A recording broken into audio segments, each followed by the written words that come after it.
Good morning. My name is Rachel Silver, and I'm an assistant professor of education at York University and faculty affiliate of the Center for Refugee Studies.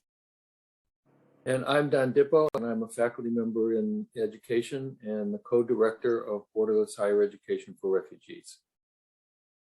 Hi, everyone. My name is HaEun Kim, and I'm the project administrator for the Borderless Higher Education for Refugees project, or BHER, as we like to call it. Hi, good morning, I guess, everyone. My name is Mirco, Stella, and I am a PhD candidate here at the Faculty of Education at York University. And I am also a teaching assistant on the BHER project.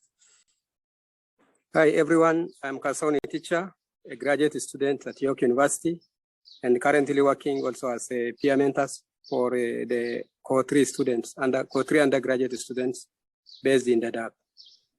So as you can see, we're all here because we're affiliated with the Borderless Higher Education for Refugee project, singular, which is a consortium of NGOs and universities housed at York University that works to offer higher educational opportunities to refugees where they need them. And the bulk of our work has been in and around the Dadaab refugee camps in Kenya.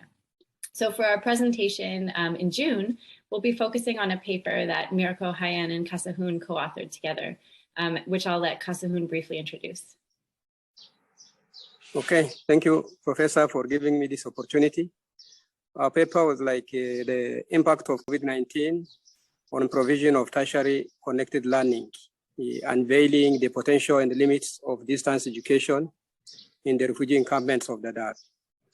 As we all know, from the outbreak of COVID-19, the learning activities in Dadaab, the refugee camp, especially those students under the BHER project, has been affected a lot because previously the project was based, it is learning on a blended model where the on-site and also online courses are going together.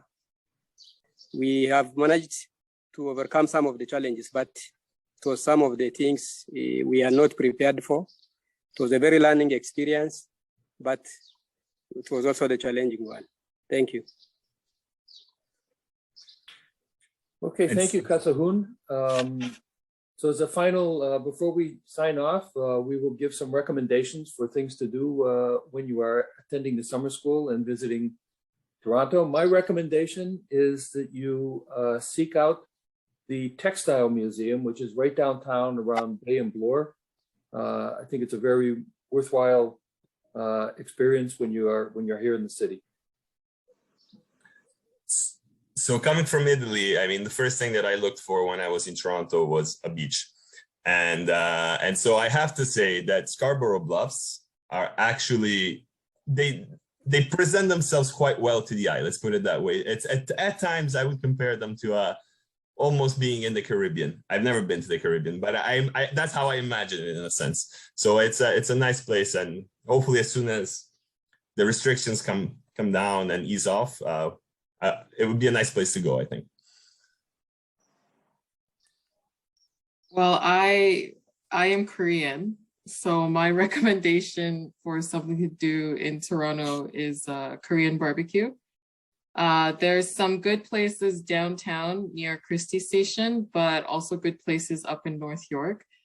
I would say my favorite Korean barbecue place is at Yonge and Shepherd. It's called Pujukan. And it's TTC accessible, so enjoy.